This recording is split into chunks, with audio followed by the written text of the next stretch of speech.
Hello there, my name is Beth Gaff and I'm the Media Literacy Coordinator here at the Peabody Public Library.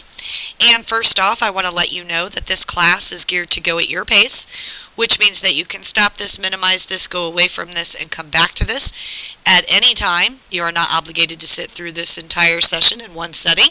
You can come back at any time and pick this up where you left off. I also want to let you know that there are some touchy subjects within this class. So if you begin to start feeling that you're a little uncomfortable with some things that are being talked about or anything along those lines, please get in contact with me. This way we could maybe go over some of the issues that you may have with the class, and I would love to reconcile it because this is a really good class, and I definitely encourage you to watch this class with your children. This is going to be geared a lot towards those kiddos, so we don't want to leave them left out where we're just telling them things rather than letting them see it firsthand. Another thing I want to let you know about is the Computer ClassPass Incentive Program. You're going to want to be listening for your secret code within this class. Get me that code so I can get you marked down for taking the class, and then you're on your way to prizes. If you're not real familiar with the Computer ClassPass Incentive Program, just give me a call. My information is listed here for you, and I can get you up to date on that and get you started on that. So without further ado, I'd like to welcome you to Raising Digital Families.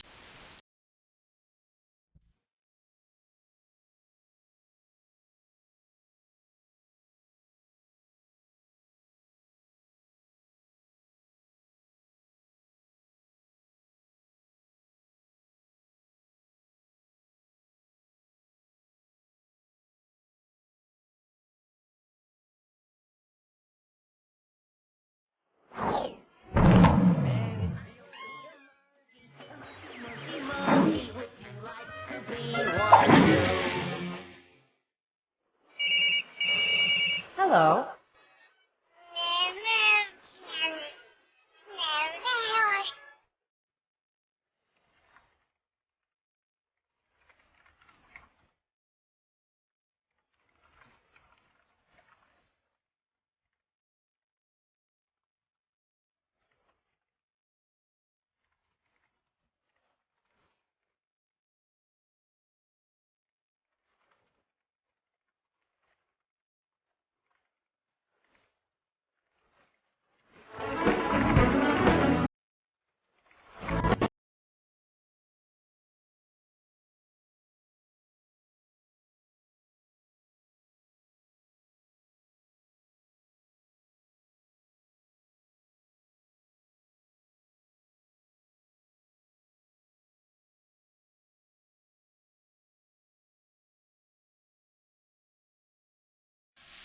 Wasn't that video fun? I saw that video and I just thought I have to put that in my class because I thought it was extremely fun to look at, and how true was it really?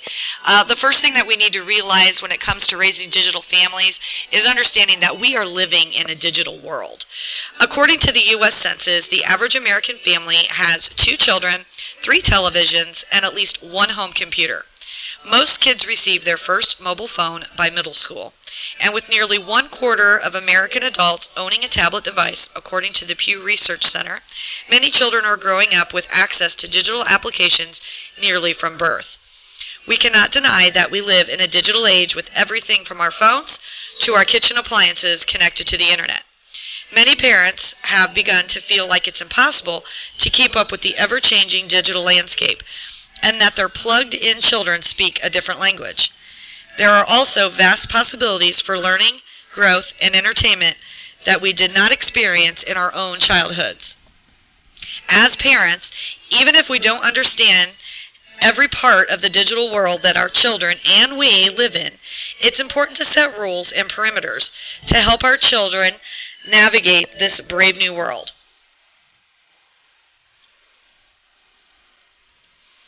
So whatever concerns you may have had before you started watching this class about being a parent of the digital native, all of this can be overwhelming. The technology that your children are growing up with may be unfamiliar to you. Even if you dive right into technology as quickly as your children, you may not be aware of how your children are experiencing the same platforms and devices and the challenges and dangers that are unique to them. So this class is going to help gear you towards some of those paths and pitfalls. You need to feel empowered. This is a brave new world that you're living in, and there is so much that it has to offer to today's parents and children. So we're going to actually look at all of these little areas here, from birth to preschool, elementary, tweens, and teens. Children from birth to preschool age typically experience technology in the arms of their parents through applications on tablets or smartphones, or time spent viewing television programming selected by their parents. At this stage, parents have far less to worry about in terms of outside influences through technology or difficulties limiting access and screen time. Some parents may opt out of this early exposure entirely, but the popularity of apps and products aimed at the age 3 and younger suggests that most have not. For those parents looking to regain control of their tablets, then you're going to want to have a discussion about tablets with your child and some suggestions about what they're doing with those tablets. So with the elementary, after children reach the preschool year, it's time for elementary age group. The variety of products available geared specifically toward them expands significantly. Many of the handheld gaming devices that are covered over time and within the digital world are created within this age group in mind, and many kids in this group also enjoy the game consoles that are going on right now. This is an age when hidden screen and internet time begins to become a concern for many parents, as kids begin to take part of playdates in friends' homes and are given a bit more freedom to choose their own activities within the home. So deal with the parent struggle to fully understand where kids are plugging into, help you locate that often overlooked digital time. This is also the age group when you will need to begin discussion about online etiquette, exploring exposure to advertising, and participation in social media created just for this age group. There are also a vast number of educational websites perfect for this period of childhood. So it makes it a lot easier for these kids in elementary school because they're able to do a little bit more. Now when we get to the tweens, children who have reached the tween years will begin to enjoy a digital freedom for which their younger siblings are not quite ready. This means access to more websites, tools, and devices, potentially including their first smartphone. It also means more interaction online with strangers and the danger that comes with that. So we're going to walk through some of these dangers, including online predators and other potential consequences of oversharing from this age group. Likely to be interacting online with peers they know, and perhaps some they don't. Tweens will need guidance regarding online chats, as well as the issue of cyberbullying. So you definitely want to be paying attention in this class, because we're going to be talking a lot about cyberbullying, cyberstalking, sexting, online predators, and things to that effect. Now when it comes to our teens, after your child is age 13, the internet becomes his oyster, with online platform restrictions lifted on access to everything from Facebook to blogging platforms. So you walking through the child's entrance into the world of adult social media platforms, as well as blogging and other opportunities to catch the bug of the digital world. Before cutting your kids loose on Google or Bing, searching for information they need, definitely check out this class because we can help you navigate search engines and things along those lines. And with access to smartphones now, essentially a must-do is understanding the policy that goes along with your cell phone, and of course texting and driving, and on the topic of sexting. So I want to welcome you to the new digital world. I know this sounds a little bit scary, but I wanted to lay it out for you a little bit of how these are all kind of spread out. I've got a video coming up for you next that is welcoming you to the digital world.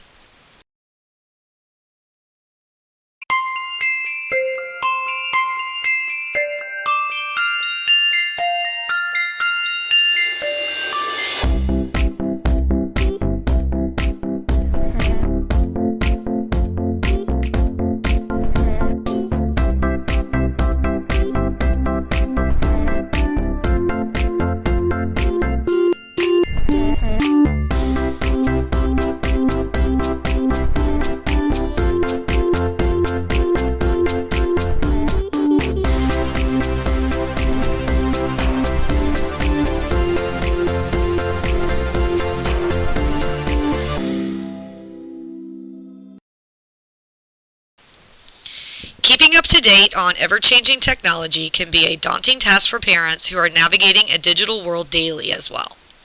However, the benefits of today's online tools and useful gadgets greatly outweigh the safety concerns associated with their use. The keys to safety exploring the modern digital landscape with your family are understanding the world in which our digital native children are being raised and setting appropriate guidelines that work for your family. Just as you would create a family plan for fire safety or a list of numbers to call in case of an emergency or a calendar of weekly activities, a digital family policy should become ingrained in the fabric of your family. A living document that changes with innovation as well as the growth and maturity of your children.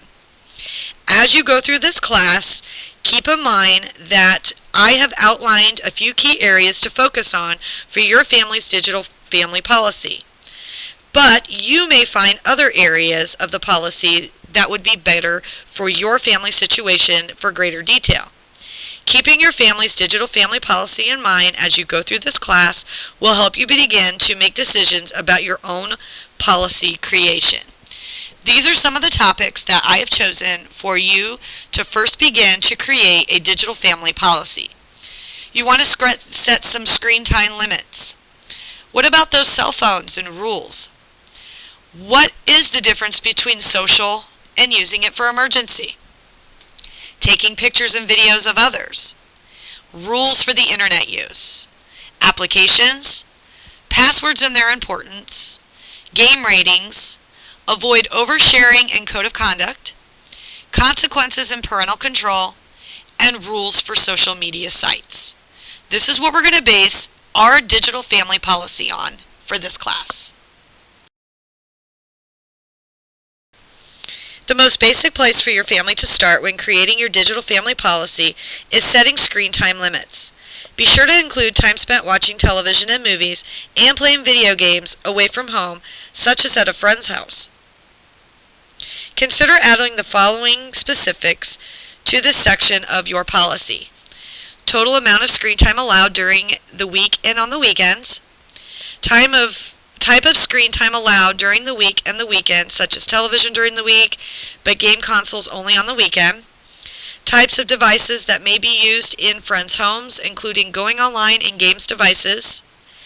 Changes in screen time and type allowed during special times, such as special breaks. So basically, what we're saying is screen time limits are very important.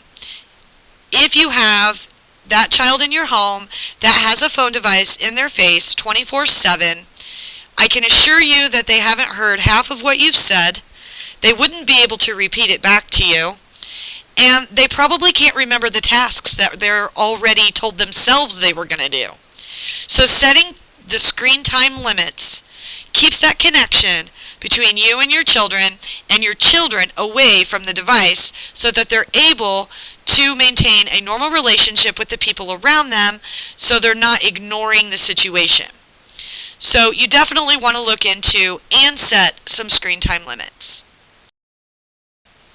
The next part of your family policy that you're going to want to implement is going to be the cell phones and the rules that are associated with those cell phones. So the average family's digital family policy will include mobile phone usage rules after their children reach the tween age category, usually around the end of elementary school or the beginning of middle school. However, each plan is individual and you may wish to keep mobile phones on the banned device list until your child is a bit older. Although your family will likely set different mobile phone related policies based on the age of your children, all these topics are worth discussing with each child in your home who does or ever will have a mobile phone. This is a good opportunity to remind your children that privileges and responsibilities related to the phone use will change as they mature. So if you're allowing that 4-year-old to have a cell phone and they're walking around with the cell phone so that they're able to get a call from you to tell them to come home or something along those lines, if we give children an inch, they're going to take a yard. So you have to keep that in mind when you're giving a 4-year-old a device that gets them into the entire digital world. Now, with that being said, If they don't have a smartphone, obviously they're not going to be into the entire digital world, but they're still going to be able to get the texting, and they're going to be able to get phone calls from people they don't know, things along those lines. So you definitely want to set some ground rules when it comes to the cell phones and the use of the cell phones and what your expectations are of your child using that cell phone. So definitely want to include this in your family policy, what your rules will be on the cell phone and the cell phone usage. Here I have a picture of the top cell phone activities for children ages 6 to 11. And this came from the MRI American Kids Study, and this has been several years ago. But we can see that calling their parents was their very first option of activity. Then they want to call friends. Now they're using the phone just for emergency purposes, and we can see how those numbers are going down. They're only using the phone for text messages. Maybe they're using it to play games, taking pictures, listening to music, picture messaging, or downloading ringtones. Still, we start something very simple by calling our friends and our parents to now we're on the internet downloading ringtones, we're sending pictures, we're listening to music. So just keep that in mind when you're creating your family policy in regards to cell phones and rules. What starts out simple could end up being very complex as time goes on. So you'll want to set your rules for that cell phone age appropriately. So if your 4-year-old has them, obviously your 4-year-old's rules would be completely different than your 14-year-old's rules. So you just want to kind of monitor your child. Only you know your child, so you would know what rules would work best for you when it comes to cell phones in your family policy. This topic kind of goes along the lines with that cell phone and rules. Part of your family policy is making sure that children understand the difference between social use of a cell phone or a tablet versus an emergency use. So when creating the mobile phone section of your digital family policy, include specific rules about when and why your child's mobile device should be used. Be sure your policy answers the following questions. When can the phone be used? For example, is the phone for weekend use only, or perhaps just after school? Can the phone be used at home or just when your child is with you? What are appropriate reasons for phone use? Is the purpose of the phone simply to call home in the event of an emergency or change in schedule, or can the phone be used socially to chat with friends? And thirdly, what constitutes an emergency? For example, is it appropriate use for your child to call to request that a forgotten homework assignment be dropped off at school, or is that an abuse of phone privileges? Things along those lines. To me, that would be an emergency. If the child needs their homework and it's going to possibly reflect them getting a bad grade, then yes, to them, that's very, very important. That's going to be an emergency. I have a child that is like that. If she forgets something or whatever, she gets very upset, very emotional, and to her, it's an emergency. So the first thing you need to do when creating your family policy is distinguish what an emergency really is.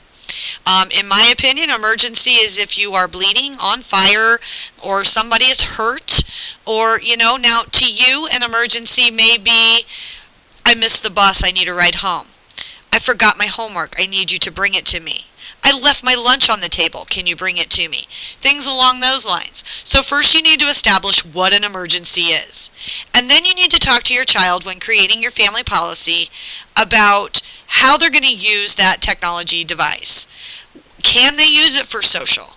Are they allowed to call their friends, their grandmother, their aunt when they're not with you? Do you want them being able to have the full run of that phone? So that is something that you and your children will need to sit down to discuss together, but it's very important to include the social versus the emergency of cell phones inside of your family policy.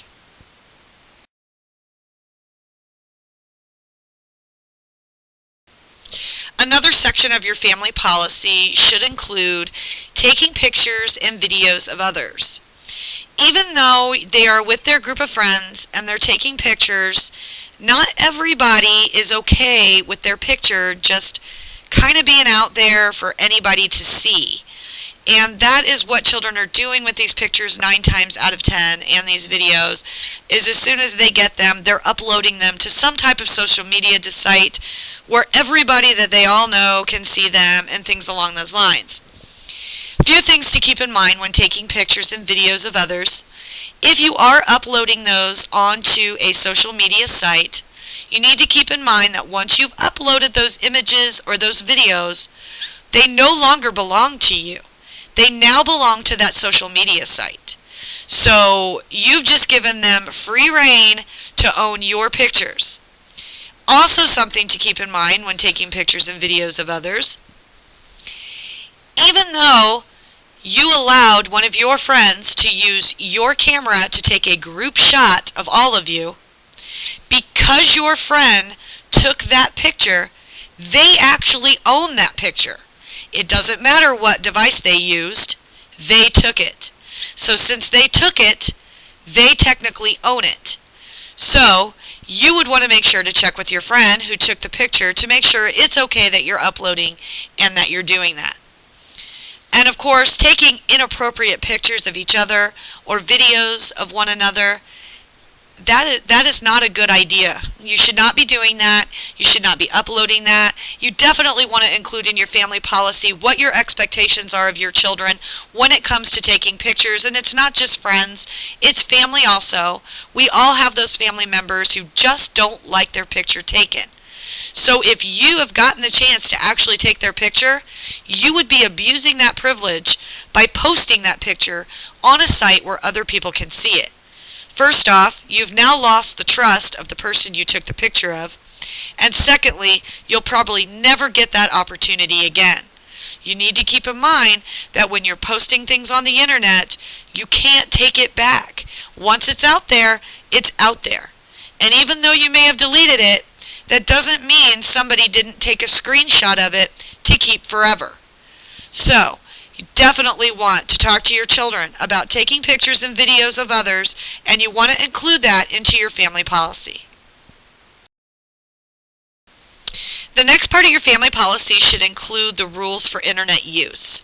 Now that those kiddos are on the internet, including yourself or your loved ones, it's really important that we know the rules of how we're supposed to use it, and we include that in our family policy. So here I have 4 tips that doesn't just go towards children. This goes towards adults as well. And the first tip is, people you don't know are strangers. They're not always who they say they are. So for example, just because they think that they're talking to a 12-year-old on a social media site, somebody they don't know, doesn't mean that that person really is a 12-year-old. It could be a 45-year-old in a whole other state. So just talking to them and making sure they understand that they shouldn't be talking to people that they don't know. Tip number 2 is be nice to people on the computer like you would be in the playground. And playground is using that towards the children, but really it's just treat people the way you would want to be treated. If you're going to be mean to people, then there's really no point in you being on there, because all it's going to do is start a vicious cycle where it's just back and forth, back and forth. So just be nice to people on the computer. Tip number 3 is keep your personal information private. Personal is just that. It means it's personal information, which is private information. Nobody should have your private information. And tip number 4 is, if you ever get that uh-oh feeling, you should definitely tell a grown-up if you're a child, someone you trust, or if you are an adult, then you should start to call 911, call the police department, get someone involved to help you with your situation. With most families owning a personal computer and more than 3/4 of teenagers owning a smartphone, according to the U.S. Census data, the vast majority of kids and teens have access to the internet, and many of them unsupervised during this access. It is critical to set clear usage guidelines for internet usage to protect both your kids and you. So one thing you definitely want to consider when you're creating this policy for the rules of internet use is the rules for sharing email addresses and information. Children are faced with requests for email addresses and contact information from the very first moment they attempt to create an account on a favorite website. Children younger than age 13 are asked to share parent email addresses, while teens are able to use their own information to create accounts everywhere from educational sites to social media. As soon as your children are old enough to use the internet without constant parental guidance, or they're old enough to have their own email address, you should discuss your family's rules for sharing email addresses and other identifying information. Most sites that require account creation to use the site also require the disclosure of an email address. Consider discussing the following guidelines in your family's digital family policy. Ask your elementary and tween children to receive parental permission before sharing an email address with anyone requesting such information, including offline requests in locations such as activity and school forums. Set specific guidelines regarding when it's okay for your teens to share email addresses, including the sharing of parent email addresses. For example, is it always okay when filling out paperwork for after-school activities and sports, but requires parental permission in an online contact forms? Consider creating a shared family email account with a password controlled by parents. Use this email address for online access creation on websites for kids. When discussing this section of your digital family policy, speak to your kids about the importance of protecting personal and identifying information such as full name, birth date, and address. Remind them to never share their social security number with anyone, and to tell you should visit the website for information. You should visit the Social Security website for more information on that. Set policy for credit card requests. This is another important rule for internet use. Children and teens are faced with credit card requests from everything from app downloads to premium account creations to online purchases. Many teens are armed with a family credit card or know to where to access the credit card information. You may have even saved your credit card location on common shopping sites such as Amazon.com. Include a section in your digital family policy with rules on the appropriate response should a site or mobile app request access to credit card information. Some guidelines may include: never allow your child to input credit card information. Require that parents are asked to decide on the account creation and be the ones to submit the information. Allow using credit cards online on a mobile device only with prior parental permission. Allow the use of credit cards online only on approved sites. Allow using credit cards online only if the teen owns and pays for the credit card. So those are pretty specific things geared towards those credit cards, parents. So be careful because they will use them if they have access. Another thing that you need to establish when you're doing the rules for internet use is creating guidelines for search engines. Search engines are a gateway to nearly endless information and entertainment, but they also connect your children to an often unfiltered world. Before you allowing your kids to use search engines, set specific guidelines within your digital family policy.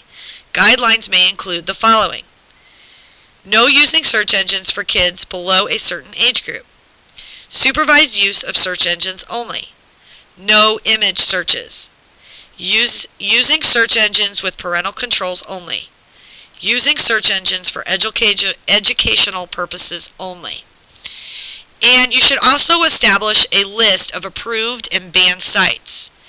If your children are spending time on the internet without direct adult supervision, consider creating 2 website lists and sorting them within your digital family policy.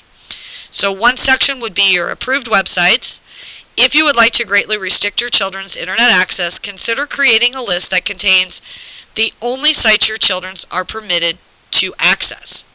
Bookmark these websites on your computer's browser or table to make access to these sites easy and direct. Allow your child to update the list as they get older and learn about new and appropriate sites. So your next part would be the banned sites. If you allow your children to explore the internet with a bit of freedom, but you prefer that they don't visit specific popular yet inappropriate sites, consider creating a banned site list within your digital family policy. This list can be revised this site can be revisited both to remove and add sites as you and your family see fit. So, there you go. This is all about setting up rules for the internet use in your digital family policy. If you have any questions or comments or concerns about this, please get in contact with me. I would love to further assist you with this, but it's essential that you get this into your digital family policy. The next section that we need to talk about when you're creating your digital family policy is creating a policy in regards to applications. And applications is just a long word for those apps that they're getting off of those stores that they can get, whether they're on the Google Play Store, or they're on the iTunes Store, or they're on Amazon.com, Barnes & Noble, whatever site that they're on, they're going to be able to get these apps. And they're just shortcuts that take them straight into games, social media, and things along those lines. So you definitely want to set some perimeters when it comes to your children and these apps. You need to set guidelines. Let them know what's appropriate, what isn't appropriate. Explain why it isn't appropriate. Make them understand that, that game isn't okay, and this is why that game isn't okay. Don't just tell your children, don't do this. You need to explain to them why it's important that they don't do this, or why it's important that they do this. There are apps out there that can link your family together. Life 360 is a great app. You want to find out where your children are? That's a fantastic app. You link everybody together, you push a button, and you know exactly where your kid is. Same concept with the kids, though. Because you're all linked together, they can know where you are, too. So, kind of goes both hands there. But you definitely want to create some kind of a family policy in regards to applications and what your expectations are for your children. Find out what they're doing with some of these applications. Research these applications. Study them. I actually have another stream class that I'm going to refer you to when it comes to this part of the class today. And that class is called Apps Parents Should Know About Keeping Kids Safe. And it's all about some of those apps that your kids are using that you may or may not know what exactly they're for and what exactly they're doing.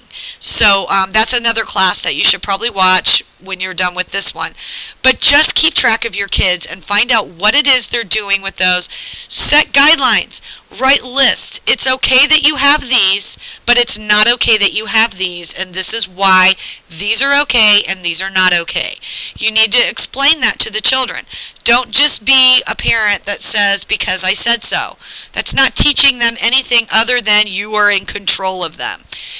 Drop the control and just let them know why it's not okay. It's not because you said so. You have a reasoning in the back of your mind of why you don't want that child on that app or why this app is important for them to be on. So just set those guidelines when you're creating your digital family policy about applications with your children. The next part of your family policy should include rules for your social media sites, and it kind of goes along the same lines as your rules for the internet usage, because those social media sites are required for them to be on the internet. So when creating rules for internet usage, set specific rules about the use of social media and chat capabilities. Many sites, from online worlds to children's social media, provide kids with the ability to chat with strangers online. When creating the social media and chat section of your digital family policy, include the following areas. Which social media and online world sites your children are allowed to participate in by age group. Restrictions and guidelines for the use of each of these sites, which typically contain various levels of capabilities and functions. Guidelines for privacy settings on social media and other online accounts. When it comes to the social media of it, all social media sites have a section where you can go in and select your privacy settings. You can go in and you can block certain people. If you're feeling threatened or anything along those lines, you can go in and block those people from being able to access you. Or maybe you just don't want to get notifications. You can go in and you can change all of that. When you're setting up social media for your children and you feel they're old enough to be doing that, you should be doing this with them. Set these guidelines, set these privacy settings with them. Not against them, but with them. Rules regarding parent access to each child-owned account. So you want to set up some rules for that. Guidelines for creation of friend and buddy lists, including whether parental approval is required before adding someone to a list. Guidelines regarding chat functions on all platforms with this capability, including what level of chat, if any, is allowed. So the world of social media is created specifically for your children and your tweens, and it's scary, so we just want to make sure that we are a part of that. So if you're not ready to allow your children to create their own social media profile, consider a shared account such as a family Facebook page that they can all build and update together. So together you can all have a Facebook account, and then they can build off of that and learn what is okay and what is not okay. So this is all about rules for social media sites. Definitely want to sit down with your children and come up with some kind of a policy in regards to these rules and what you expect from them and what they're allowed to do and what they're not allowed to do. Create family pages so that way the children still feel involved, and yet you can monitor it so everybody kind of wins in that situation. If you have older children that are on this by themselves, get connected, find out what's going on, friend your children, be friends with them. Change your settings to receive all notifications from your kids. That way you know every time they've uploaded a picture, every time they've made a post, anything along those lines. And also keep in mind that you are the parent. You don't have to allow your children to do these things if you don't want. It's okay to take that phone out of your child's hand if you feel like there's something that isn't right. You have the right as their parent to look through everything they own and get involved with what they're doing. So just remember all this when you're creating that digital family policy for rules for your social media sites. If you're a part of the Computer Class Pass Incentive Program, your secret code is, I've got my plan in action. Give me that code either by coming in, calling, or emailing me, and I'll get you marked down for taking the class.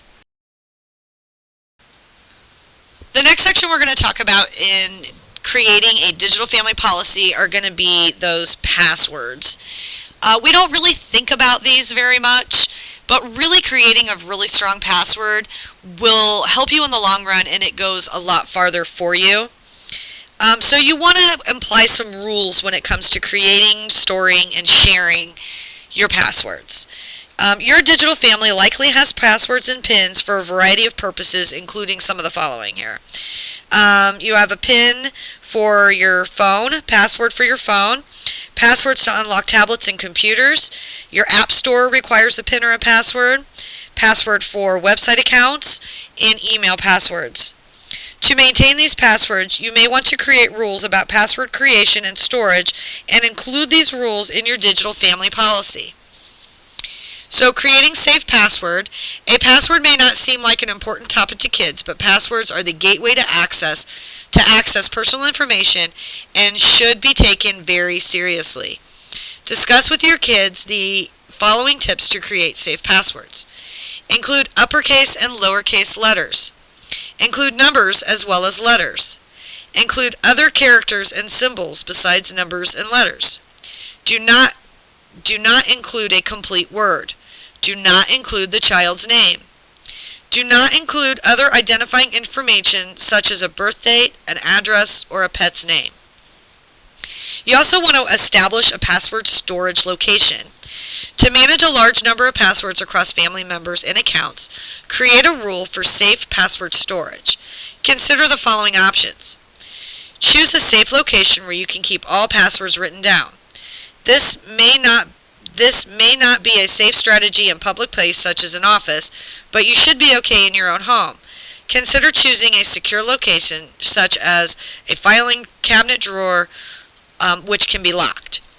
Purchase software or an application that remembers your passwords, including different passwords across different devices and platforms. During the passwords discussions in the creation of your digital family policy, discuss family policies regarding which passwords you will require your children to share with you and which accounts, if any. They can maintain some of these on their own. So you want to teach your children the importance of password protection. After teaching your children tricks and tips for safe password creation and discussing rules for sharing passwords with you, also discuss the importance of protecting passwords from others. Children are often unable to comprehend that their friends that they have today may not be their friends tomorrow. Kids are likely to share personal information, including device and account passwords. So when discussing passwords with your family, urge them to keep others from seeing their passwords and require them to never share their passwords with others, even their closest friends. And boy, don't we know that. Growing up as kids, I can tell you right now, I don't have half the friends I had back when I was a child. So we know as adults, and it takes us some time for our kids to understand that as time evolves and we get older, things change, and our friends today probably won't be our friends tomorrow. So here I've got a picture of I shall use strong passwords, and what they're getting at with this picture is that very last line where you're actually seeing numbers and characters and something different. So for a strong password, you definitely want to include uppercase, lowercase numbers, and special characters. Have a safe location for you to store them in so everybody's on the same page, everybody knows where they are. Other than that, you just want to include this into your digital family policy. Passwords are very important. I can honestly say as a parent that I have never really paid a whole lot of attention to game ratings. And I don't have a lot of gamers in my house, but you may.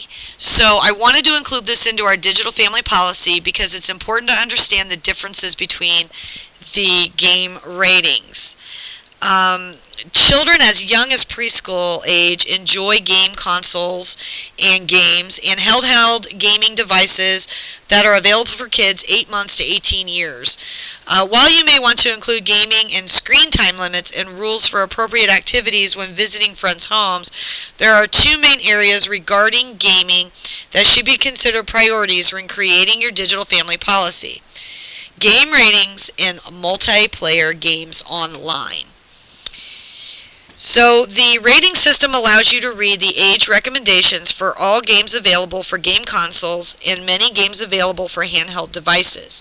These ratings also provide you with additional feedback focusing on specific areas of content such as violence and sexual content. Include specific game rating guidelines for each member of your family which can be applied across all devices. You may wish to include ratings expectations on a game-by-game basis after previewing the content or reading an in-depth game summary and rating summary. To enforce these game restrictions, consider setting the parental controls on each of your children's devices. So, co-play and social gaming guidelines. Many game consoles include handheld game devices come equipped with the ability to co-play with one or even multiplayers via Wi-Fi connection. Be sure to set specific rules about these capabilities, including whether your children are allowed to play multiple player games with children online. That is a very, very, very big deal. Because these children are coming from all over the world playing the same game as your child. It's a big deal to get involved in that and find out if they're just playing by themselves or if they're doing this with multiplayer. So let's go over some of these game ratings. The first one we see there is the early childhood, which is content that's intended for your younger children. So your early childhood children, that's what that would be for. And then you've got E for everyone, and this content is generally suitable for all ages. It may contain minimal cartoon, fantasy, or mild violence and or infrequent use of mild language. So it's not as bad as some of the other ones we're going to get into. Everyone 10 plus is content generally suitable for ages 10 and up. It may contain more cartoon, fantasy, or mild violence, mild language, and or minimal suggestive themes. So it's going to be a little bit more mature for the 10-year-olds and up. Then you've got your teen, which is content that is generally suitable for ages 13 and up. It may contain violence, suggested themes, crude humor, minimal blood, simulated gambling, and/or frequent use of strong language. So now we're kind of getting into some of the stronger stuff. And then we've got M for mature, and that says 17 plus. This content is generally suitable for ages 17 and up. It may contain intense violence, blood and gore, sexual conduct, and or strong language. So now we're at adults only, 18 plus. This content is suitable only for adults ages 18 and up. May include prolonged scenes of intense violence, graphic sexual content, and or gambling with real currency. And then you've got rate pending. Not yet assigned a final ESRB rating. It appears only in advertising, marketing, and promotional materials related to the game that is expected to carry an ESRB rating and should be replaced by a game's rating once it has been assigned. So if you're seeing some of those commercials about some of those games and it just says RP, it just means that they haven't established where exactly they're going to put it yet. But once it actually comes out into the world rather than just an advertisement, it will have a rating to it. So if you have any more questions or any questions at all about ratings and gaming, please get in contact with me. I would love to assist you on that. But you definitely want to put this in your digital family policy, all about the game ratings and what you expect out of your child when it comes to games. A lot of the games are going to come from you to begin with. So learning and educating yourself on what these different meanings are will probably help you a little bit more when it comes to purchasing these items for your children. Another important digital family policy would be the avoiding of oversharing and the respect of code of conduct. We expect our children to act a certain way. We expect adults to act a certain way. All of this is part of your code of conduct. So when making your digital family policy, make sure you explain to the children and maybe even to some adults that, being respectful is the way to go, especially in a digital world where we're not face-to-face with people and we're texting them and we're typing with them and we're doing things like that. They may not grasp what we're saying, and if they do grasp it, are we saying it in the way that is respectful? We have a certain policy that we expect our children to maintain as far as the way that they act, the way that they represent us when they're not at home, the way we represent them when we're not at home. So that code of conduct is very important as part of your family policy. Another thing that's really important is avoiding that oversharing, which is going to be a part of your code of conduct. In a hyper-connected world, it takes just moments to share anything online, from what you had to lunch to your current location. Today's kids are growing up in a world where the private seems to be public and people are plugged in around the clock, checking in online and updating social media statuses. This constant connectedness creates a vibrant sense of community and places unlimited resources at our children's fingertips, but oversharing personal information also presents potential dangers. With safety first in mind, remember to include a frank discussion about oversharing as part of your family's creation of a digital family policy. Although it's certainly important to show restraint to keep from alienating friends and upsetting grandma, there are very real safety concerns related to oversharing. In 2010, Consumer Reports conducted a survey that found that more than one-half of social media users post risky information online. Teens are far less likely than adults to believe that the amount of information they're sharing may be crossing a line.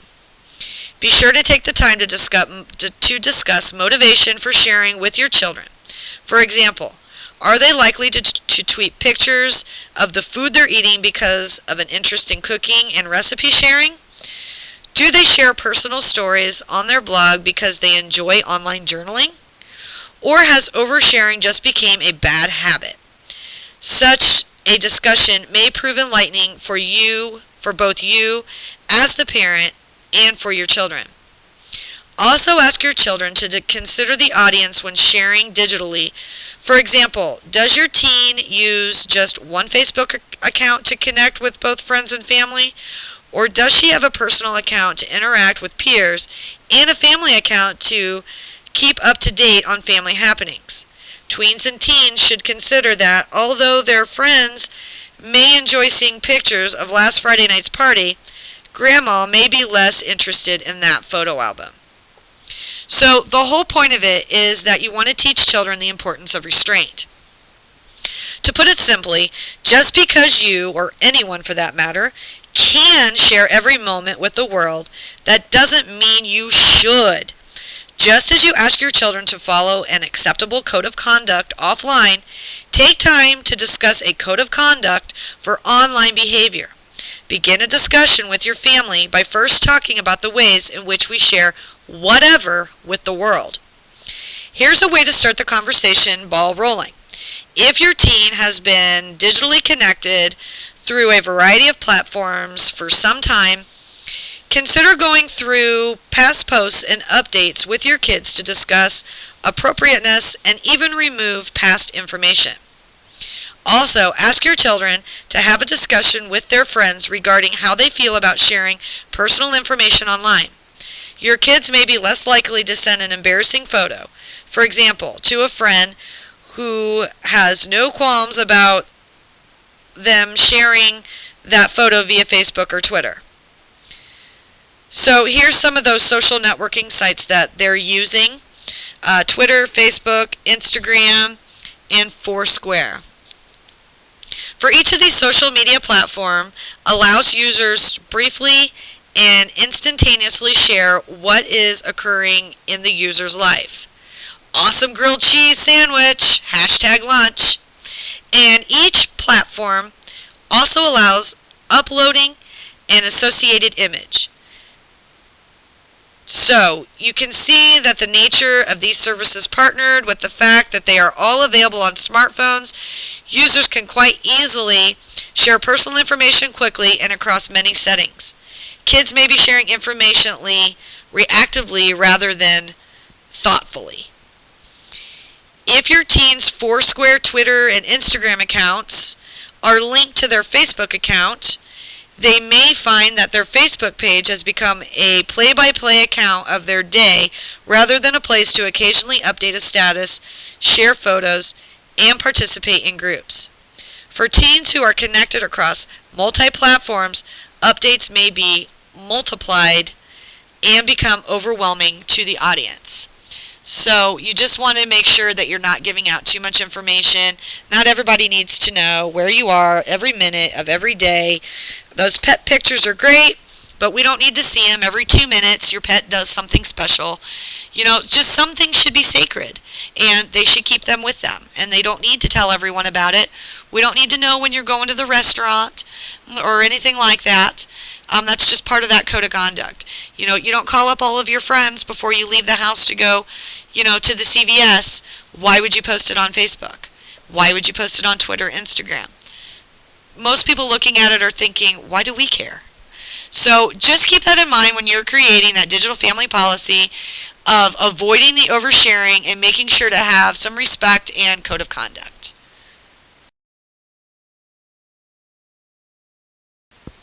When creating your digital family policy, probably one of the most important things that's going to be included in this policy is going to be about the consequences and the parental control that you have as a parent. So I do have a little saying on this slide here, and this goes along the lines for anything really. You are free to make whatever choice you want, but you are not free from consequences of that choice. So no family policy is easy to enforce without consequences that accompany each guideline and rule. As a family, decide what consequences are most appropriate for each section of your policy. Then, as the head of your digital family, be prepared to enforce these consequences. This may mean time away from devices, cutting back on allowances until broken devices are replaced, or taking a step back on the level of privileges.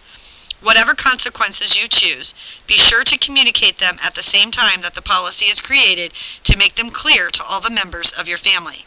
I strongly recommend creating a non-tolerance policy on dangerous behaviors such as cyberbullying, sexting, and texting while driving. Ask your children to sign your digital family policy or create device-specific contracts, such as a contract for mobile phone use. So just keep in mind that whatever consequences you lay out there, parents, you need to go ahead and make sure that you're enforcing those.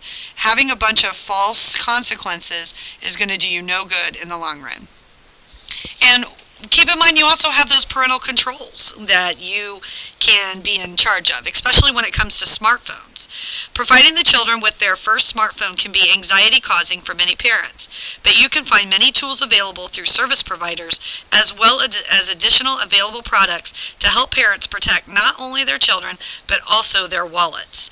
So you can compare limit options through your current service provider with other service providers. And some of your more common would be AT&T, T-Mobile, Verizon Wireless, and Sprint. Parental controls available by mobile device platforms. Phones operating on both the Android operating system and the Apple operating system have parental controls that can be activated prior to turning the phone over to your child.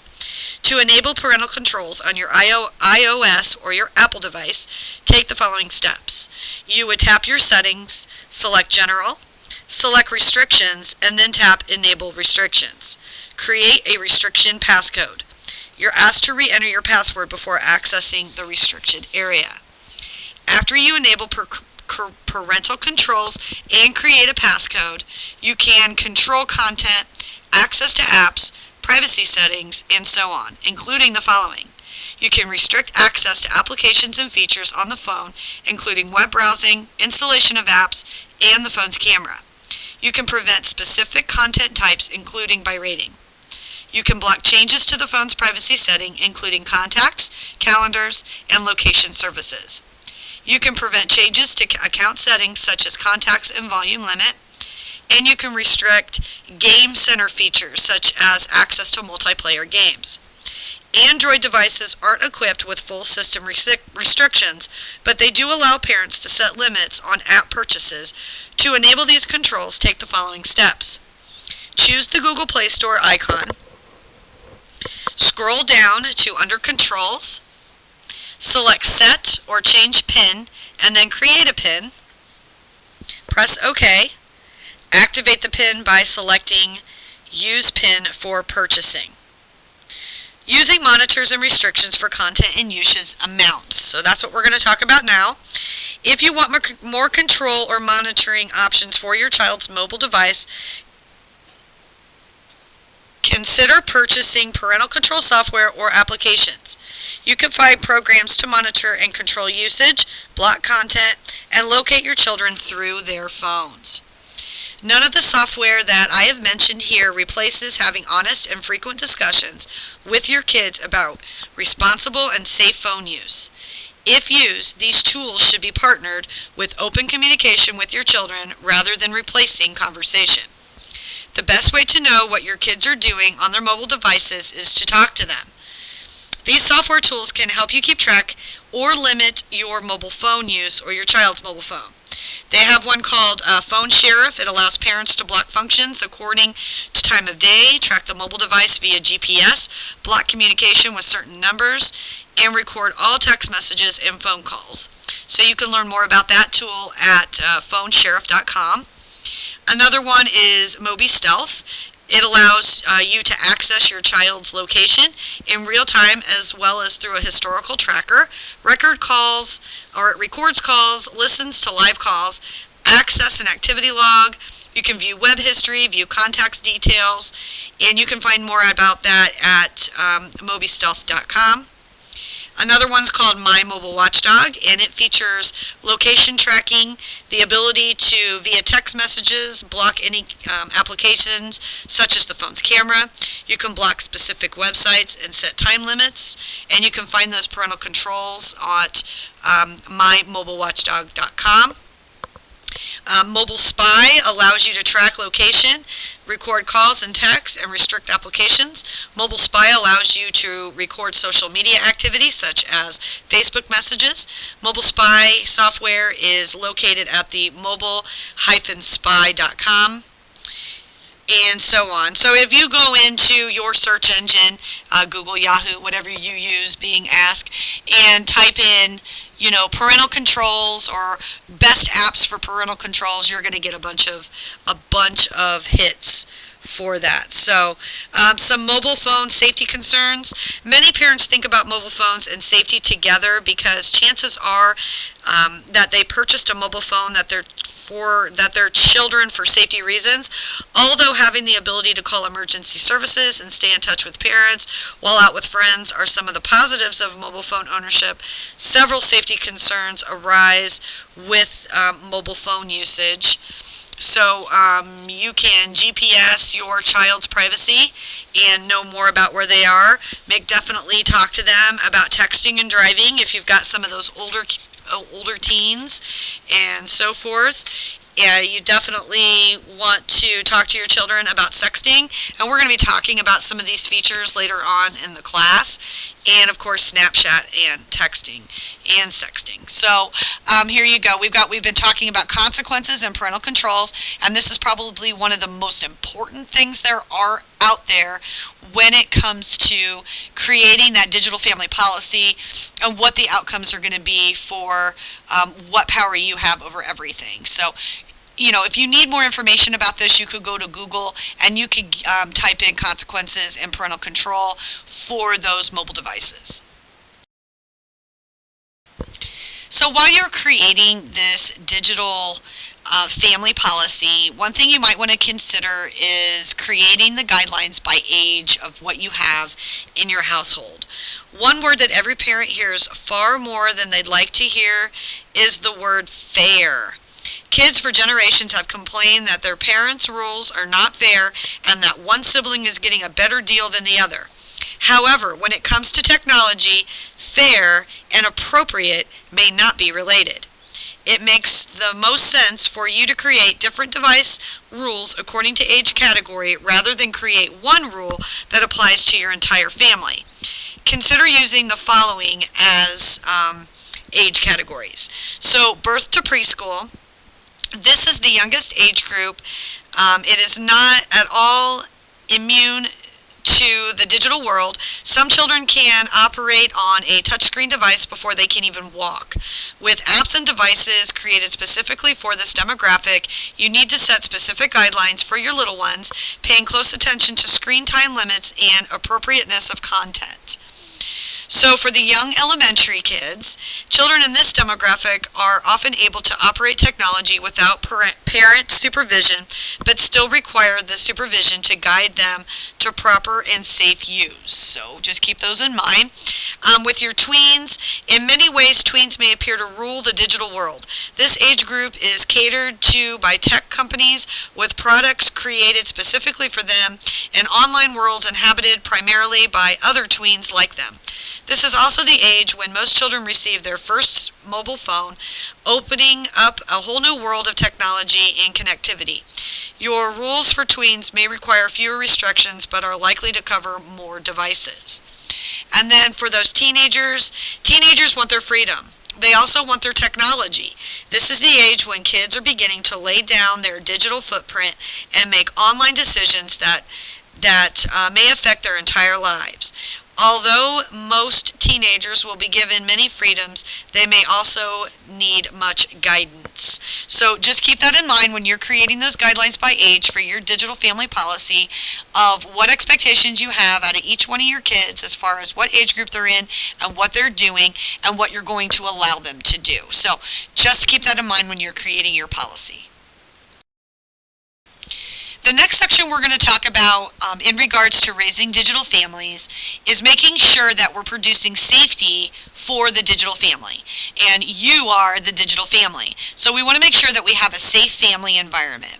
So this section is going to be talking about the cost to stay connected, inappropriate content, online child predators, cyberbullying, cyberstalking, sexting, texting and driving, burglary risks, online digital footprint, and identity theft. So that's what we're going to cover in this section of Safety for the Digital Family.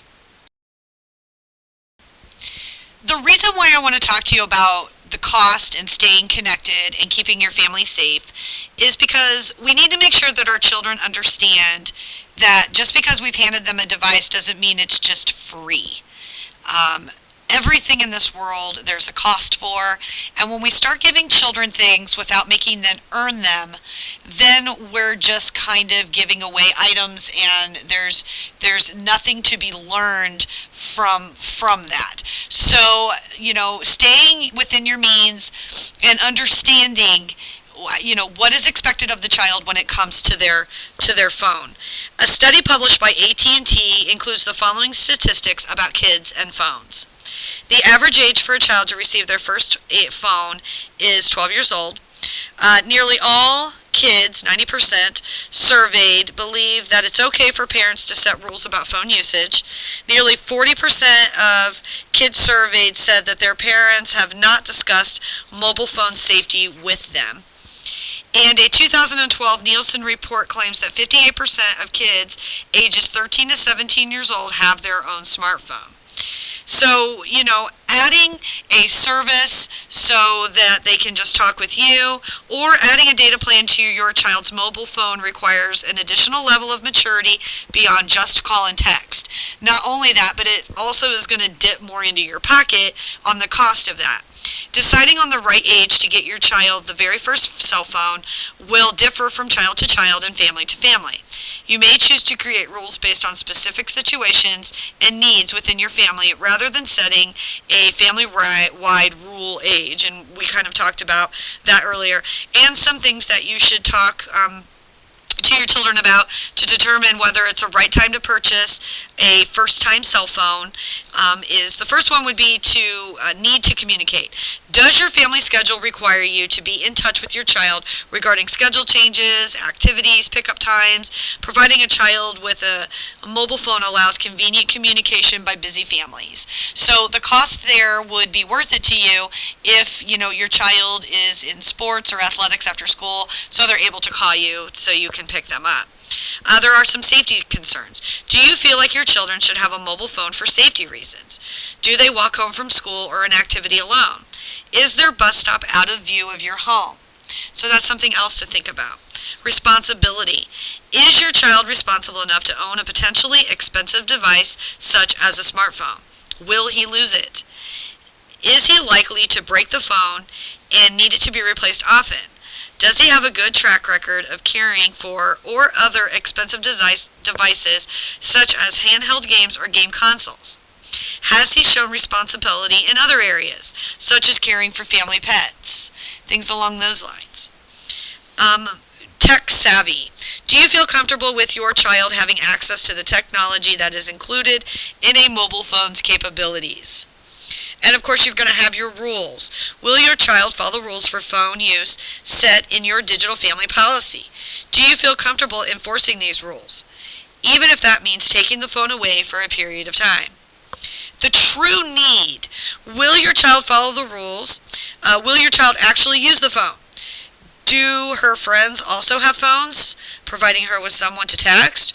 Or will a call-only plan suffice? Will there actually be times when your child is without adult supervision and needs to contact you or be contacted by you directly? Location and appropriate behavior. Does your child understand the different settings require different behaviors, and that mobile phone usage rules may differ throughout the day? For example, will your child follow a no texting in school policy? So things to keep in mind, especially when you're going to purchase these items, because if you don't want your child to text, then you wouldn't want to pay for that feature. If you don't want your child on the internet, then you're not going to want to pay for that feature. Will the family budget allow for the additional monthly cost? So, during the creation of your digital family policy, include a conversation about potential need for the mobile phone. And you might even want to go into, are we going to need a contract? Who all is going to need a phone? Are we going to share? Are we just going to get regular phones, or are we going to get smartphones? Because there's more of a cost featured in that as well. So you definitely want to shop around and get your options going for yourself before you commit to a final conclusion of the cell phones. So we've been talking about Safe Family and the cost to stay connected. The next thing I want to talk to you about when it comes to Safe Family in our digital families, Raising Digital Families class, is inappropriate content. So you want to make sure to talk to your kids about inappropriate content and what is expected of them. Graphic images, inappropriate language, and adult content are only a click away, and most kids with unsupervised online access have stumbled upon this inappropriate content and at least once in their online experience. Children are naturally curious and can easily locate inappropriate content while searching for something else for a school project or to answer a question. Links to inappropriate content appear in confusing spam emails, and sometimes friends would text or message unsuitable material without parents knowing. So we can walk through some ways to prevent this type of accidental access to inappropriate material. Using software and parental controls on home computers and other internet-enabled devices can also help to protect your children from accidentally viewing inappropriate content. So we can actually look at some more of this when it comes to inappropriate content. Having filters placed on the internet itself will really help you when it comes to inappropriate content and keeping your family safe on the internet. Giving children leeway to be able to roam the internet and things along those lines is what's going to cause this inappropriate content to come forward. So just making sure that you're supervising your child when it comes to inappropriate content, talking to them about it when you're making that digital family plan, and making them understand the severity of why it's wrong, what you should and should not be doing on the internet. Another thing we need to talk about when keeping your family safe through raising digital families is avoiding those online predators. And research has shown that 82% of online sex crimes against minors begin with the offender using the child's social networking site to gain information, and that is so true. So online tools such as social media networks and educational websites can be a great resource for children and teens, but using them can put kids in the paths of online predators. In fact, according to the Crimes Against Children Research Center, 1 in 5 U.S. teenagers reports having received an unwanted sexual solicitation while online. Sites with chat rooms, instant messaging tools, and profiles posting contact information make it easy for kids to encounter strangers looking to take advantage of the anonymity of the internet to take advantage of young people. To protect your children from online predators, you need to first understand the risks. Online predators locate children through a variety of online platforms, including blogs, discussion boards, social networks, and chat rooms. They then use the communication tools on these sites along with texting and email to contact these targets. Typically, online predators will draw in children through time and attention. They will claim interest in the same hobbies, music, shows, and music as the children they are targeting and appear sympathetic to children's problems and concerns. They may even try to lure their targets through gifts. Eventually, they will begin to introduce inappropriate subjects and even content to the conversation, easing a child's inhibitions. So first you want to talk to your teens about predators. Most children will never encounter an online predator, but the risk is still very real. Teach your children that online predators exist and how to protect themselves. Here are some discussion points for talking to your children about online predators. Anonymity. Children need to understand that people online can pretend to be anything and anybody. The children and teens they encounter on favorite social media and gaming platforms may be adults posing as young children. Because there is no way to really know who a person is that you have met online, set guidelines with your digital family policy regarding friend requests, chat platforms, and the sharing of personal information. Oversharing, which we've talked about. Include online predators in your discussion about what information is public and what information is private. Many children and teens feel comfortable sharing very personal information with strangers online because they are able to hide behind online profiles and the personas. Children should understand that nothing online is ever really private, and they should use caution when sharing this information with strangers, as it may be used against them in the future. This is another opportunity to reinforce that kids should never reveal personal and identifying information about themselves or their family publicity online, such as a birth date, phone number, and home address. You want to talk to them about private and offline communication requests.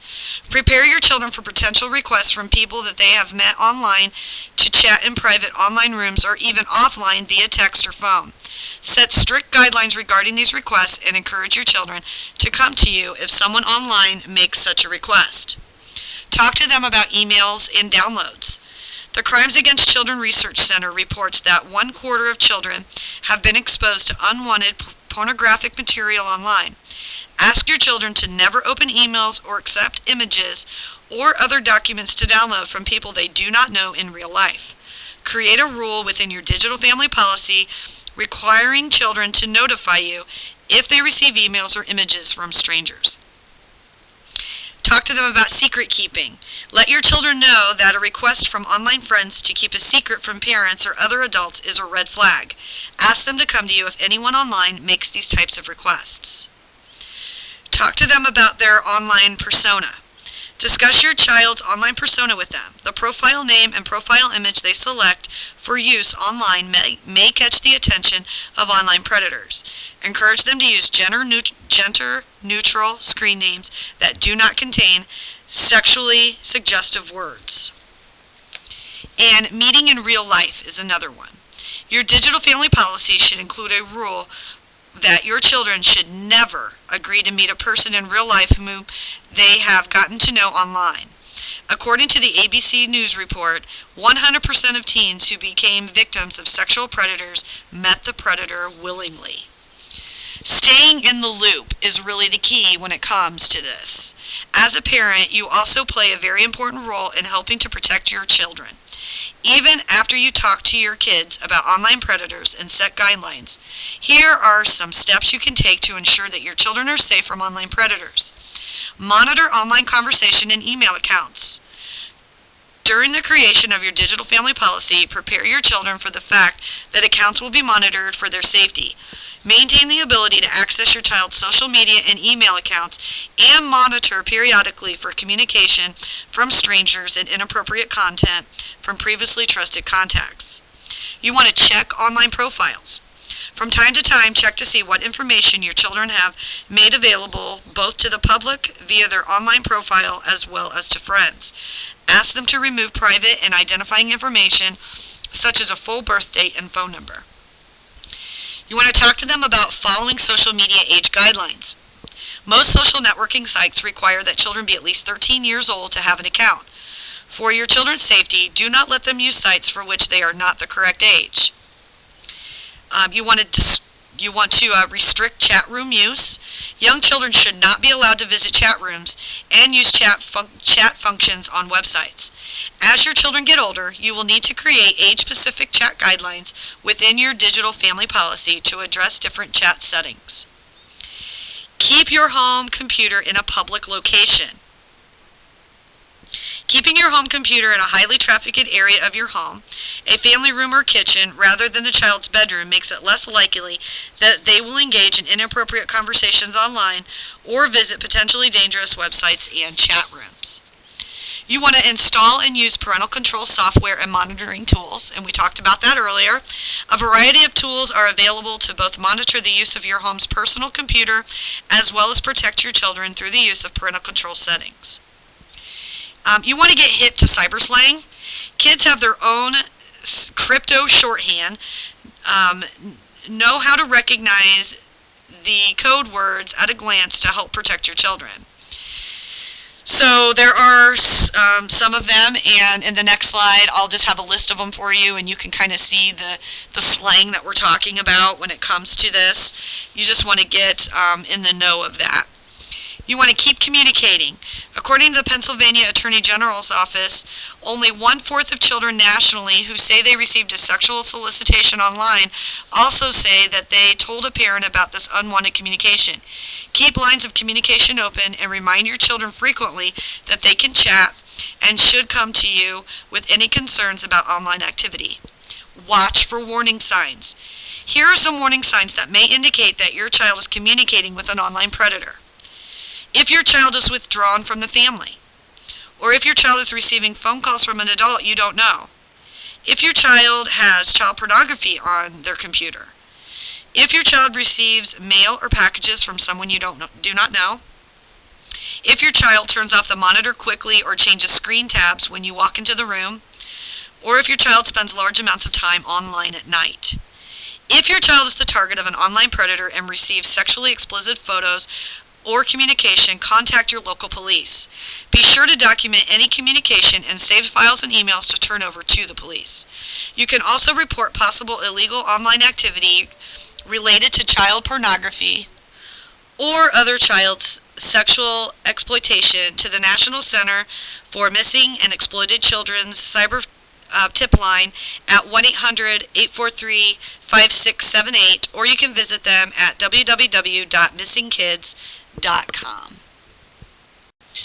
As mentioned from the previous slide, when it comes to keeping your family safe and creating that digital family policy with raising digital families, this is that cyber slang that I was telling you about. Just kind of read through it, and if you notice any of these that your children are sending through texting, you may want to be asking them what it's all about. These are the most common ones when it comes to the online predators and things along those lines. So definitely keep track of what your children are doing when it comes to texting and communicating with other people. The next thing I want to talk to you about when it comes to raising digital families and creating that digital family policy and keeping your family safe is cyberbullying. And cyberbullying is real. It's very, very real. And it's very, very scary. This section is going to be probably a little bit larger than some of the other stuff we've talked about, just because there's a lot to touch when it comes to cyberbullying. According to the Cyberbullying Research Center, nearly 20% of students in the United States between age 11 and 18 have been cyberbullied. Girls are more likely to be cyberbullying victims than are boys, and social media users are more at risk than non-users. Although being a victim of cyberbullying can be a passing unpleasant experience for some teens, some young people have been pushed to the point of taking their own lives because of the overwhelming victimization they faced at the hands of cyberbullies. With nearly all children and teens spending time online, include a conversation about cyberbullying not only during the creation of your digital family policy, but also as a regular part of talking to your children about online safety and appropriate behavior. So let's define cyberbullying. Cyberbullying compares to any digital communication, typically from one minor to another minor, with the purpose of frightening, threatening, embarrassing, or harassing a person. The most common form of cyberbullying is sharing a private text message, email, or instant message with someone else or through a public posting.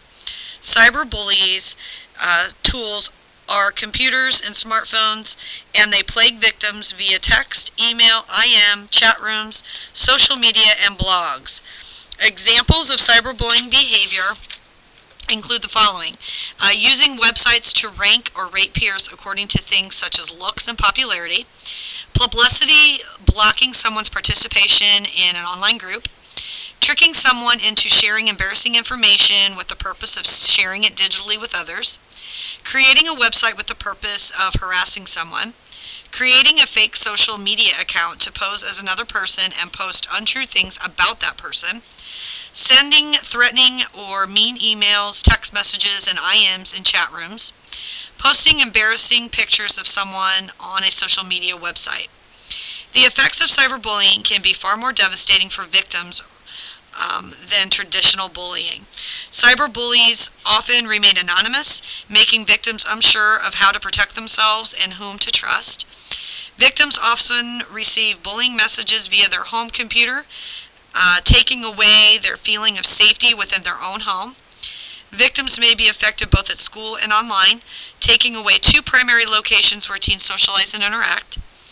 Cyberbullies can reach a large number of people easily and instantly, making it possible for the entire world to see the behaviors and shared information about the victim. Because cyberbullies don't face their victims, the bullying behaviors are often more extreme than traditional bullying. Cyberbullies can attack their victims frequently on multiple technology platforms simultaneously. Many states have laws regarding cyberbullying, but current laws vary by state. To see where your state stands regarding cyberbullying legislation, you would want to visit cyberbullying.us. So this is a very, very real thing. And you want to recognize those signs of cyberbullying. Even with the creation of a digital family policy, parental supervision, and safety settings in place, your children may still be victims of cyberbullying. Keep an eye out for signs that your children may be falling victim to cyberbullying. So if you notice technology use is decreasing or increasing, suddenly withdrawing from technology is one of the first indicators that your child may be uncomfortable with a situation online. If your previously tech-connected teen has suddenly stopped using his computer or phone, talk with him about this sudden change in behavior. On the other hand, if your child is suddenly spending more time online, that may also indicate he or she is the subject of online bullying. Emotional distress is another sign. Some victims of cyberbullying show signs of emotional distress without any apparent cause. Your child may suddenly become sullen, edgy, or quick to cry. She may seem anxious and unhappy for no reason. For some cyberbully victims, these behaviors may increase right after they use a computer or smartphone. If your child appears to be emotionally distressed, talk to her immediately and help her to communicate clearly when she is experiencing so that she can get help. If you notice a change in your child's behavior or mood, tween and teen years are an emotionally challenging time, but sudden and noticeable changes in behavior or mood are a red flag that your child may be facing something more than standard teenage angst. Watch for moodiness, agitation, or sudden shyness. Changes in behavior may include no longer participating in favorite activities or finding other friends. A previously well-behaved child may start acting out or get in trouble at school. Your child may alter sleeping or eating habits or show signs of depression. Some victims of cyberbullying may even fear leaving the house. If you notice a drop in the grades or the performance in school, victims of cyberbullying often avoid attending school and may begin cutting classes, exhibit behavior problems in school, or ask to stay home from school because of illness. Trips to the school nurse may increase, and their grades may drop as they fall behind in the schoolwork. If you notice any of these behaviors, discuss them with your children's teachers, coaches, and school administrators. They may also have noticed the same change in behavior. If you notice your child being secretive or withdrawn, children who are being subjected to cyberbullying may suddenly become socially withdrawn. A child who is typically liked to spend time with friends may appear to be pushing all friends away. Victims of cyberbullying may also act secretive when they receive a text message or spend time online. Watch for examples that they are trying to hide information such as leaving the room when a text message is sent to their phone or clicking different tab on the computer when you enter the room. So how can you protect your children from cyberbullying? Discussions about cyberbullying should happen in all homes, hopefully before an incident of cyberbullying makes the discussion necessary. However, for many tweens and teens, cyberbullying is an uncomfortable topic. For kids who have already been victims or attacks online, discussing cyberbullying can be even more anxiety-producing. The key is to make it clear to your children that you are available to talk and willing to take their concerns seriously. Be sure to include your teen in deciding how best to handle any potential cases of cyberbullying and assure her or him that you are working toward the same goal. Also include information in your digital family policy regarding what steps the family can take should a child become the victim of cyberbullying, including limiting social media activity, changing social media accounts, or parents monitoring technology use. You can also read about cyberbullying and the victims and things along those lines. You definitely do want to report cyberbullying. Although not all schools have policies regarding students and cyberbullying, contact your child's teacher and school administrators if you believe that your child is being cyberbullied. Many schools offer resources to help parents navigate this unfamiliar territory and may even assist parents in contacting local police if the bullying behavior reaches a point of a criminal level. Contact the police immediately if your child receives a physical threat or otherwise threatening communication. For more information about which states currently have laws to prosecute cyberbullies, see www.cyberbullying.us. Be sure to save all communication that you believe are evidence of cyberbullying. You may also want to capture screen images of online cyberbullying in blogs and social media because the cyberbully may remove or change those pages before the police can see them. So you definitely want to talk to your kids about cyberbullying. This is very real. It's very scary. It is happening to the children, and some of them don't even want to come forward about it. So make sure that you're putting this in your digital family policy to make your family a safe family. Another crucial and important thing that we need to talk about when we are talking about safe families and raising those digital families and creating that policy is cyber stalking. Some behaviors considered as cyberbullying may fall under the category of cyber stalking. When someone uses the internet, email, or other digital forms of communication or devices to stalk another person, this may include some of the same harassing and threatening behaviors as cyberbullying in general, but typically resembles offline stalking, such as constantly watching the victim or repeatedly trying to contact the victim. Cyber stalking often begins when a teen tries to end either an online or offline relationship. The cyber stalker may react to this attempted severing of communication by sending repeated, sometimes threatening messages via text, email, and social media. Some cyber stalkers even enlist friends in harassing the victim digitally. Cyber stalking is a very serious and often dangerous situation, and teens should report potential cyber stalking immediately. Like offline stalking, online stalking often moves from online threats to actual physical acts of violence. Some cyber stalking is at the hands of the online predators who your teen may not know in real life. Cyber stalking often stems from an offline relationship that has ended badly. Teens who are the victims of cyber stalking should follow these steps. Make it clear in writing to the stalker that you do not want to receive contact from that person. Keep an unedited record of all communication from the potential cyber stalker. Keep a record of any contact with your internet service or phone service provider regarding the issue. Change privacy settings to block contact from this person. And you want to discuss blocking with your children as well. And contact your local law enforcement. So this one's not going to be as big as the cyberbullying. This is very similar, but more of the I see you kind of thing. You know, we hear people say all the time, well, I was Facebook stalking you. You know, we have no idea who's looking at our profiles, and that's kind of what this is along the lines of. But you got to be very easy because cyber stalking can turn into online predators very, very easy. So just sit down and talk to your children about cyber stalking when you're creating that policy for yourself.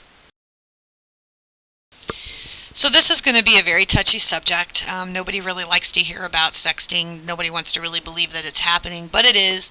And if we want to keep our safe family safe, then we need to talk about this, and you do need to include this in your digital family plan when it comes to raising digital families. First, I want to tell you about sexting and the legal risks that are involved. Sexting is sending sexually explicit messages and or photos from one mobile phone to another. Is not only oversharing, but may also put your tween or teen at legal risk. Under both federal and state laws, creating, possessing, or distributing explicit images of a minor is illegal. A minor who takes and shares explicit images of themselves may be prosecuted under these laws and may even be required to register as a sex offender.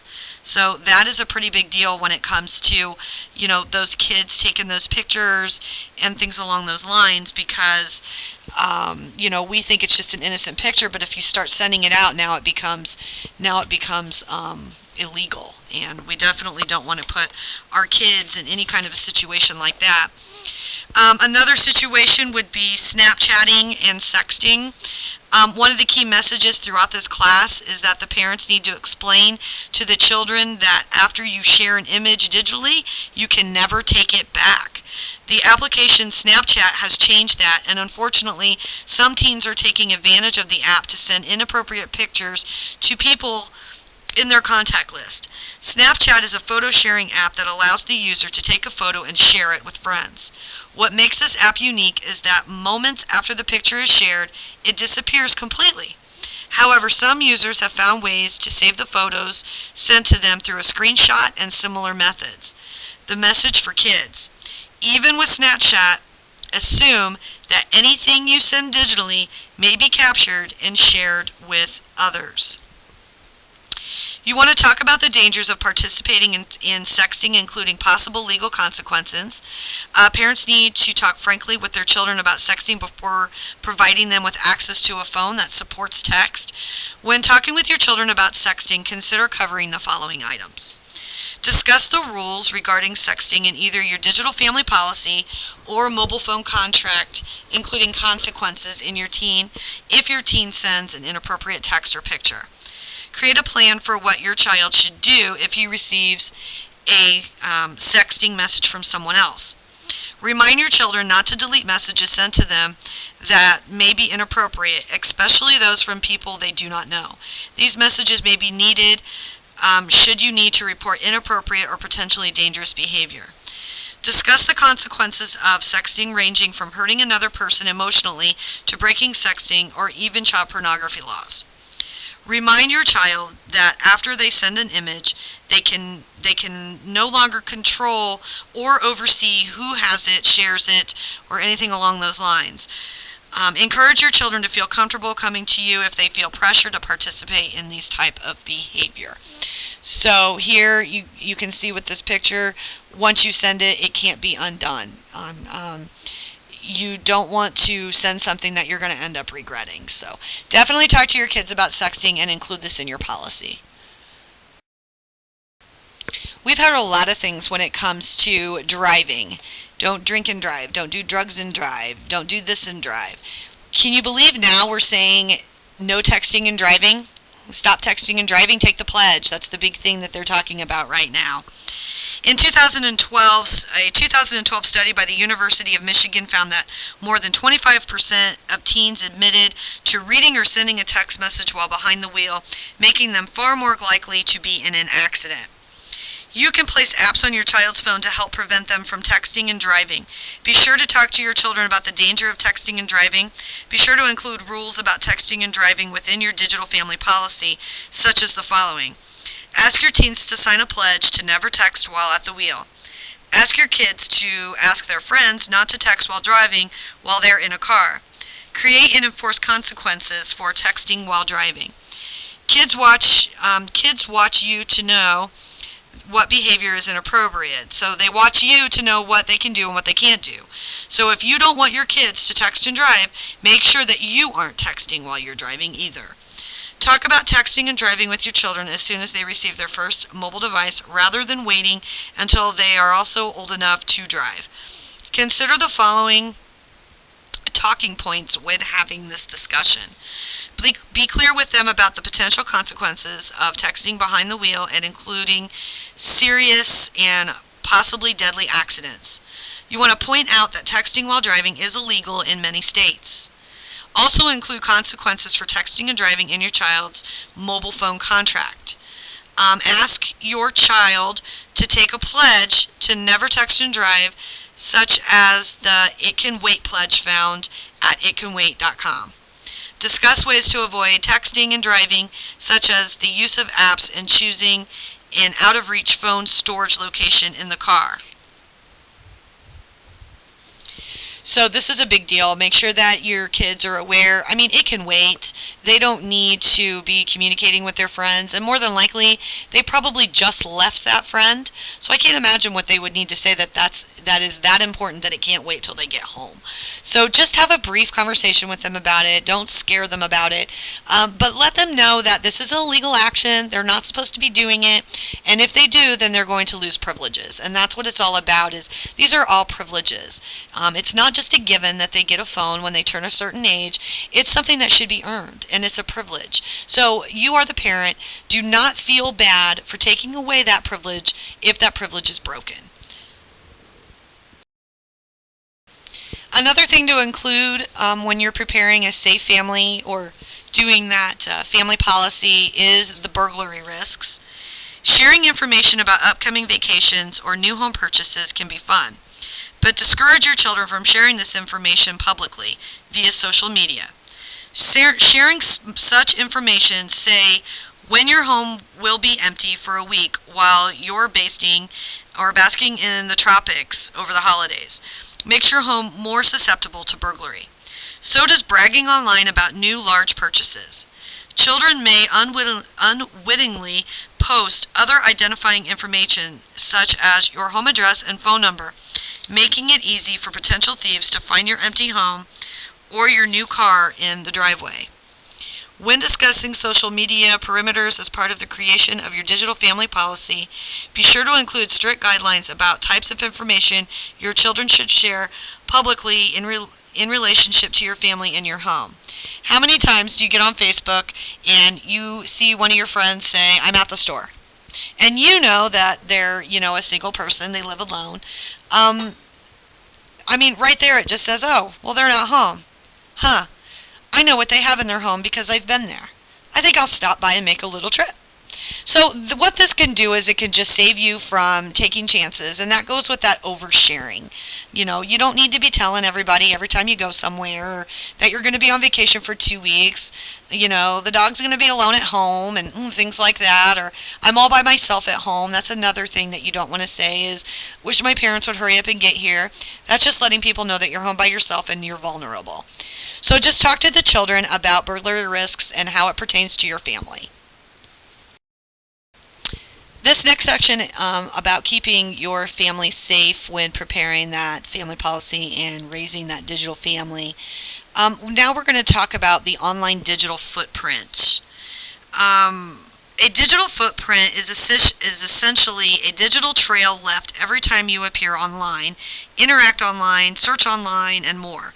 It may include tracking of your home's computer's IP address, which is your internet protocol, or your internet's browser search history.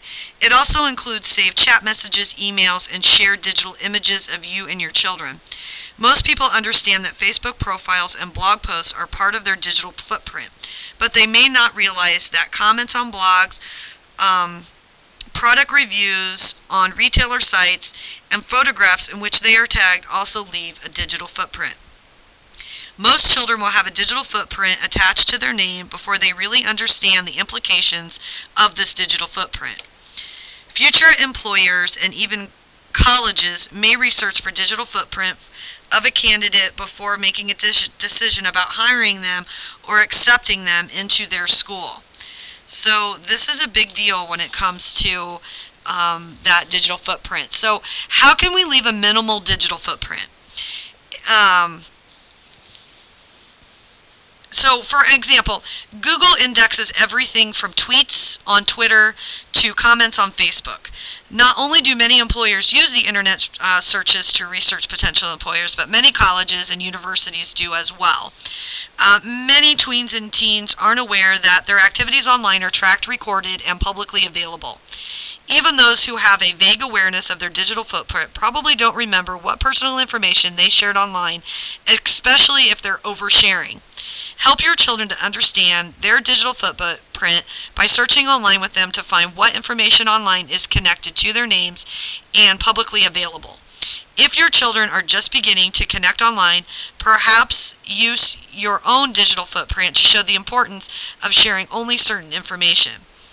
Your kids may be leaving a breadcrumb trail, such as giving away personal ID information without even knowing it, or the potential negative consequences, including becoming a cyberbullying target, facing legal ramifications, or losing a job, and more. So every time you get online or you do anything digitally, there is a trail left behind you, left behind your child. So making sure that you get on there and you find out what that trail is probably a good start. If your child's just beginning, then you would want to use yourself as kind of an example. And again, you want to set examples. So don't be on there doing things that you wouldn't expect your children to be on there doing. I realize that we're the adults. We should be able to do this. But when you have children, you need to set examples for them. So just talk to them about the safe family and online digital footprints. Another thing that you need to include in order to maintain a safe family environment for your digital family policy is identity theft. This is huge. We hear about it on the news all the time about the different department stores and how they've been hacked, and that is a form of identity theft, and as well as just people stealing social security numbers and your identity altogether. Another potential safety risk online is identity theft. Everyday actions from using a mobile phone or laptop to visiting the pediatrician may put both you, your child, and your family at risk for identity theft. In fact, according to the Federal Trade Commission, 9 million Americans have their identity stolen every year, and an increasing number of these victims were children younger than 18. So here's some things that you can do for defining identity theft. Identity theft includes someone using another person's identifying information, including their name, credit card number, and social security number, without permission. Identity thieves use this information to commit a variety of fraud and theft crimes. For example, establishing accounts and obtaining credit cards in the victim's name. Here are some incredibly easy ways how identity thieves locate and steal this identifying information. Going through discarded documents in the trash, such as bills, credit card statements, and bank statements. And the trash doesn't have to be what you take to the curb weekly. An Indianapolis TV investigative reporter helped bring national attention to pharmacies leaving lots of customers' personal info in their dumpsters instead of destroying it as they should have. Another way is by sending phishing emails pretending to be banks or other institutions, including AOL and PayPal, requesting that the recipient click through and provide information. So if you get emails like that want information, you probably want to go ahead and not open that and do anything through the email. I would go straight in through the institution's website and find out if it is in fact true, because if you have an account with them, you should be able to log directly in with them, and that information would be in there as well, or call that institution. Another way is changing the victim's address so that billing and bank statements come to the identity thief. Skimming credit card information by using a special device in places where you scan or slide your card. Stealing your papers or wallet from your mailbox, car, briefcase, purse, or at your work location. Lying to financial institutions and service providers to have them provide the thieves with your identifying information. So that's defining an identity theft and what it is. So if something like that is happening to you, now you know it's identity theft. Now, the cost of identity theft. According to the FTC, in 2011 alone, identity theft cost Americans $1.52 billion, and financial losses are just one aspect of the cost of identity theft. Victims also spend countless hours trying to recover losses, repair credit, and regain trust. This same FTC report indicates that identity theft victims spend up to 600 hours trying to restore their name and credit. Most victims don't discover the identity theft until it has been occurring for months, allowing thieves time to do extensive damage. According to identity monitoring service Identity Guard, the average debt incurred by a child identity theft victim is nearly $13,000. But the consequences of child identity theft extend beyond initial monetary losses. Because many children don't discover that their identity has been stolen until they try to apply for college, financial aid, or open their first credit card account, their entire lives may be delayed while they deal with the aftermath of restoring their identity and credit. In fact, Identity Guard reports that one child identity theft victim reporting having to take an entire year of college off because of identity theft. So, one thing that you need to do when it comes to identity theft is being able to recognize the risk of a child identity thief. So most adults probably don't realize that children can also be victims of identity theft. According to the Bloomberg Business Week, child identity theft has become the fastest growing type of identity theft. The FTC reports more than 50,000 known cases of child identity theft from 2010 to 2012. One study from All Clear ID estimates that as many as 1 in 10 children in the United States are victims of identity theft. Child identity theft often goes unnoticed because thieves use a child's social security number to open bank accounts and purchase homes. Adult identity theft victims might discover damage to their credit score while applying for a home loan or opening a credit card, but children may not find out about a stolen identity until they are an adult and applying for college loans or renting their first apartment. At that point, their information may have been used for years without their knowledge. Identity thieves targeting children can get identifying information from hospital birth records, schools, and even doctors' offices. Add to that, children who are active online may also be putting themselves at risk. The following tips can help decrease the risk of your child's identity being stolen from online activity. Remind your child to never share identifying information such as their full birth date online. Teach children to never share their social security number online. Teach your children to identify phishing emails and not to respond or click through the links. Teach your teens to look for HTTPSs and URLs at sites when shopping online to ensure that they're providing credit card information through a secure site. Ask your teen not to do any online banking or shopping on public computers, via their phones, or when using a shared Wi-Fi connection. Consider subscribing to both computer and identity monitoring services.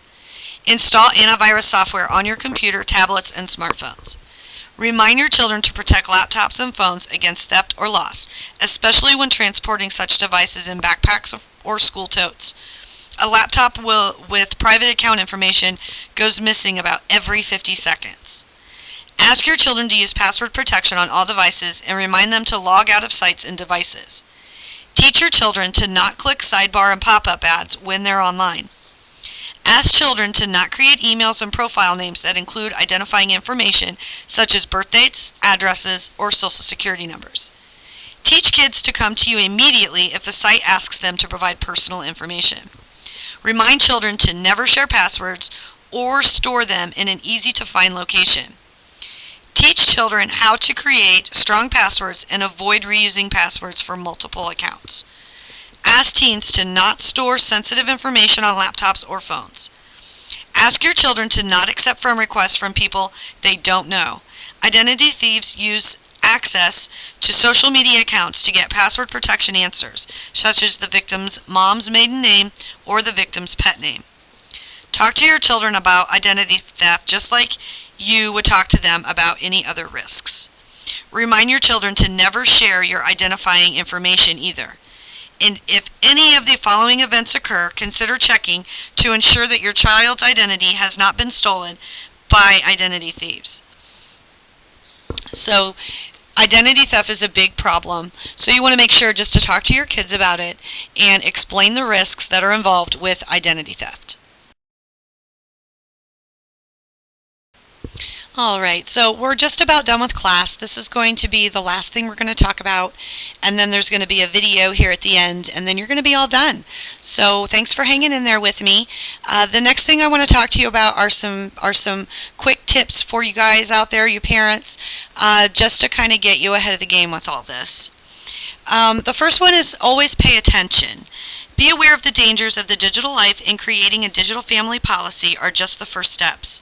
Paying close attention to when and where your kids are plugged in, what they're doing online, and what media they are being exposed to is critical not only to enforce your policies, but also to be aware of changes. Continue to pay attention to changes in technology used in your home, such as updates to privacy policies and automatic download updates to gaming systems. Also watch for cues from your children that might indicate areas of concern, such as potential exposure to online predators or harassment from cyberbullying. By being aware of changes in your child's behavior and digital habits, you may realize what an issue needs to be discussed. The next thing that is on our 10 quick tips is to be a good digital role model. The reason why this class refers to digital families and not just digital children is that adults also live in this incredibly plugged-in world. Kids are keen observers of the world around them and are often the first to notice when parents appear to be connected to a smartphone, tablet, or laptop. Kids who are friends with their parents on Facebook also have the opportunity to observe how their parents interact with friends, share information, and discuss personal topics. Set a good example for your children by being a good digital role model yourself. Would you like to clean up your social media language? Are you trying to cut down on complaining about work and status updates? You may even want to include notes in your digital family policy addressing digital best practices that you will also aim to follow. Next, you want to focus on safety. Although many digital etiquette issues concern parents, safety concerns certainly take precedent over such issues as gaming time, posting silly pictures on media websites, or purchasing a download without permission. When creating guidelines for your digital family, include crafting or revising your digital family policy. Always keep safety at the forefront of your decision making. Some examples include sharing of identifying information or agreeing to meet online friend in real life. Allowing safety concerns to inform all decisions will help set guidelines that protect your children in many other areas. Next would be the spotlight, public versus private. Focus on public versus private when discussing best practices to guide your children when sharing info and anything else online. Children should constantly consider what's appropriate to share publicly when using social media, including YouTube, playing online games, interacting requests for information, and even chatting with friends. Remind your children often what information is okay to share publicly and what is always to be kept private, such as the Social Security number. Next is take the time to establish limits. Yes, creating a detailed digital family policy is a time-consuming task. Setting vague guidelines for your children about how much screen time is too much or what information is too personal to share publicly is taking the easy road. Without clear limits, children have no way to know when a digital behavior is crossing a line, and you don't enforce consequences without clear guidelines. Rather than writing a non-specific policy that says, don't watch too much television, for example, specify exactly how many hours of television viewing can occur in a week. When time is up, without question, making enforcement much easier for parents. Next, you want to enforce accountability. When clear limits are established, parents can ask children to hold themselves accountable. For example, creating a rule that game consoles can be used only on the weekends is easy to remember, simple to follow, and easy to enforce. Sure, you can use programs to monitor device use and change parental controls and settings, but let your children know that they're in charge of monitoring their behavior as well. This teaches your children responsibility, shows that you trust them to follow the guidelines set for your family, and makes any necessary punishment a consequence of their own actions. Be consistent when enforcing consequences if rules are broken, so your kids understand that the digital family policy is meant to be followed. Next, you're going to want to use available resources. Don't feel like you have to navigate the digital world alone. A huge variety of products and resources are available to help you create your digital family policy and establish safe boundaries for your kids on the devices and applications they use. Each day, new resources appear online and in stores. Be sure to check often for new monitoring and protection tools and plans, as well as informational resources to guide you through emerging technology and changes to devices your kids already use. Definitely communicate with your kids offline. Many parents are texting, instant messaging, and even social media platforms such as Twitter and Facebook to communicate with their children. Make sure to also set aside time to communicate often with your children offline. Certain aspects of communication, facial expressions, and body language don't exist or translate well in the digital world. To more easily protect your children online, be sure to spend time communicating with them offline.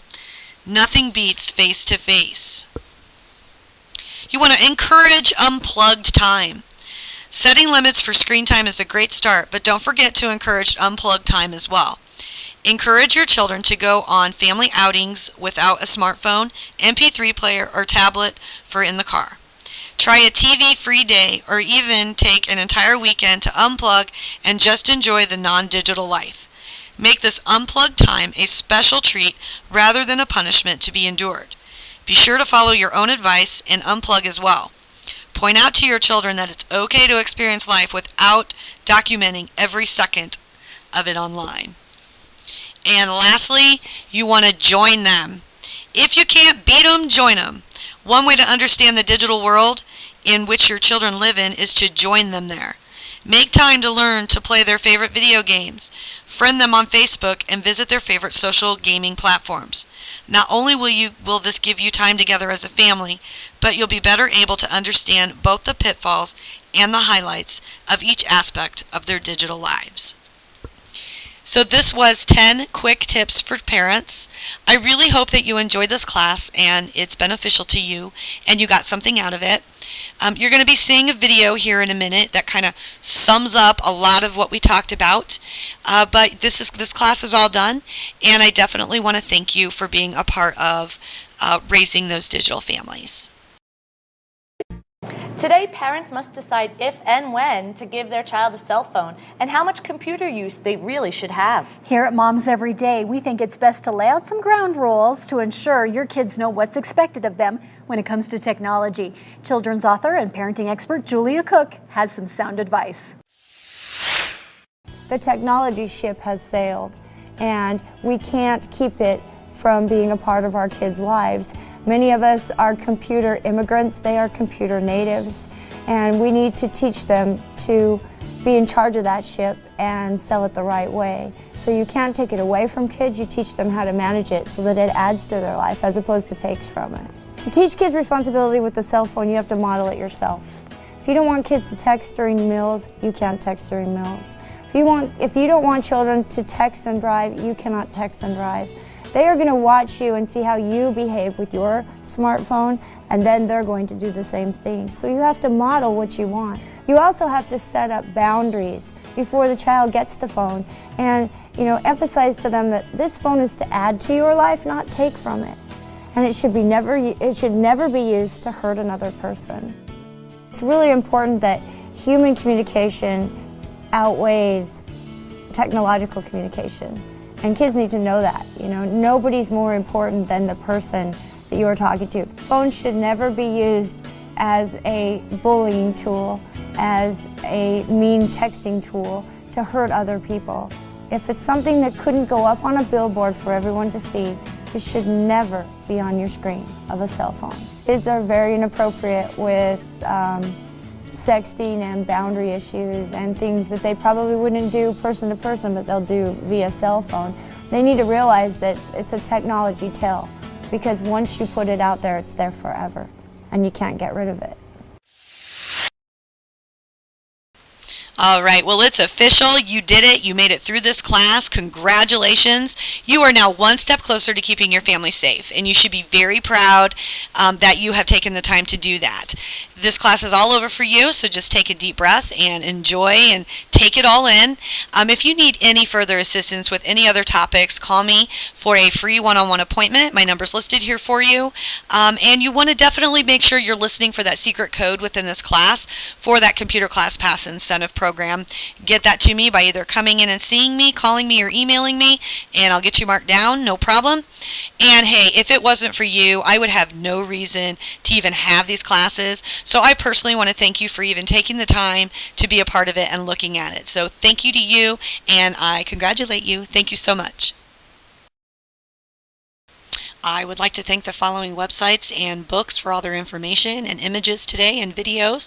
If it had not been for the following websites and the books, we would not have been able to have this class. So thank you to all of them.